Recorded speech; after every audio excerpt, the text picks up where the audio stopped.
Shalom Aleichem, que la paix soit avec vous.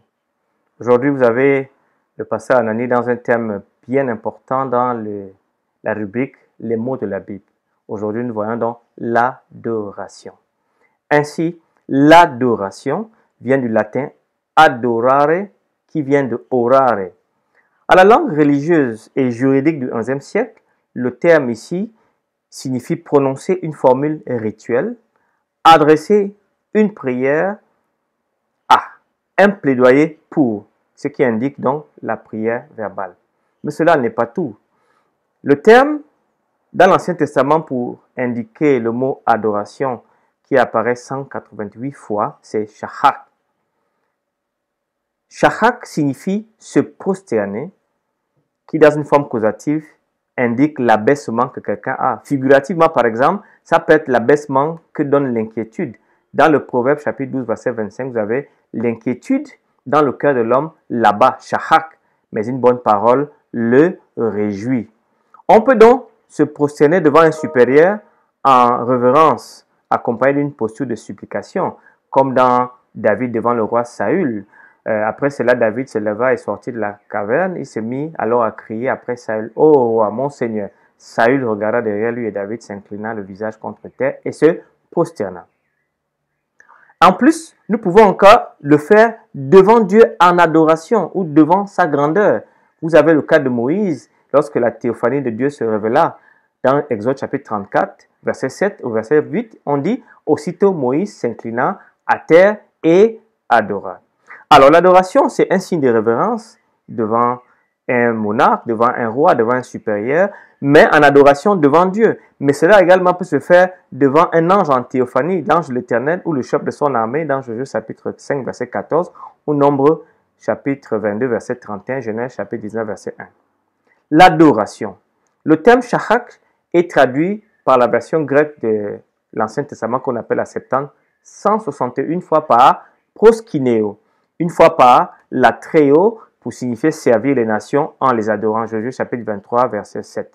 Didasco instruit, Job chapitre 36, verset 2. Se prosterner devant un ange, Job chapitre 15, verset 17. L'adoration donc exprime aussi par divers autres termes le principe d'adorer. Le premier de ces termes est abad, servir comme travailleur au temple. Les prêtres et les lévites dans leur service du temple étaient dans un cadre d'adoration. C'est la raison pour laquelle vous allez voir dans Exode chapitre 13, verset 5, quand l'Éternel t'aura fait entrer dans le pays des Cananéens, des Hétiens, des Amoréens, des Éviens, des Jébusiens, qu'il a juré à tes pères de te donner, pays où coule le lait et le miel, tu rendras ce culte à l'Éternel, Habad. Tu rendras un culte.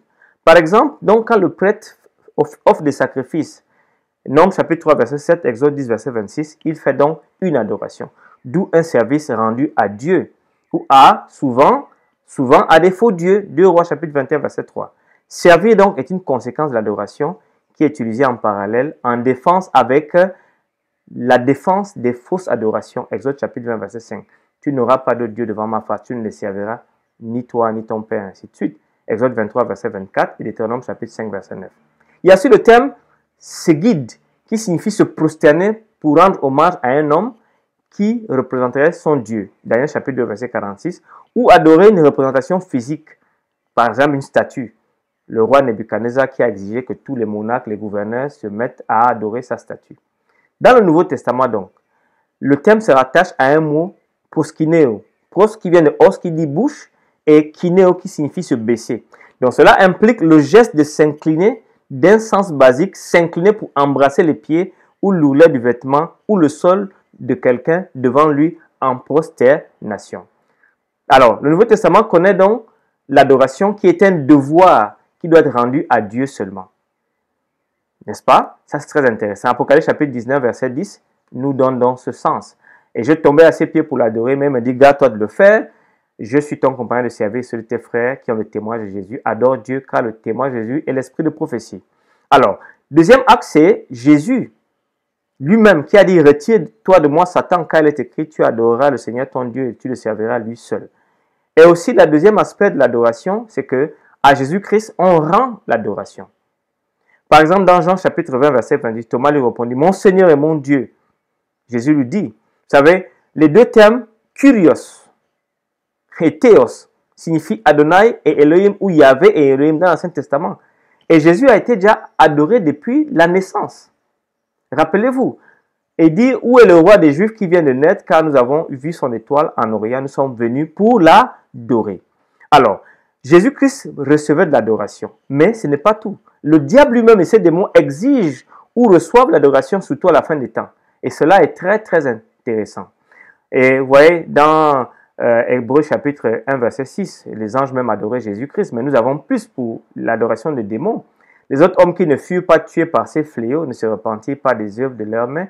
Il ne cessèrent pas d'adorer les démons et les idoles d'or, d'argent, d'airain, de pierre, de bois, qui ne peuvent ni voir, ni attendre, ni marcher. Le pays est rempli de deuil, ils se prosternent devant l'ouvrage de leurs mains, devant ce qu'ils ont créé. Donc, les démons également exigent l'adoration. L'implication de l'adoration en un mot, c'est que l'adoration, l'action d'adorer est une action humaine considérée dans son aspect objectif et accompli. Elle révèle d'abord un acte de révérence devant un supérieur, mais surtout un besoin et un désir, une passion et un amour ardent. C'est dans ce sens moderne de dévotion ou de passion pour Dieu et pour Christ que devrait se manifester l'engouement de nous tous. Par ailleurs, elle peut se transformer pour l'homme ou pour Satan en engouement enthousiasme, un envoûtement entêté, en acte simple d'idolâtrie. Avec vous, pasteur Anani, nous avons vu ce mot adorer. La semaine prochaine, nous avons le mot adultère. Restez connectés. Jeudi prochain, nous discuterons du mot adultère. Soyez bénis par l'Éternel qui a fait les cieux et la terre.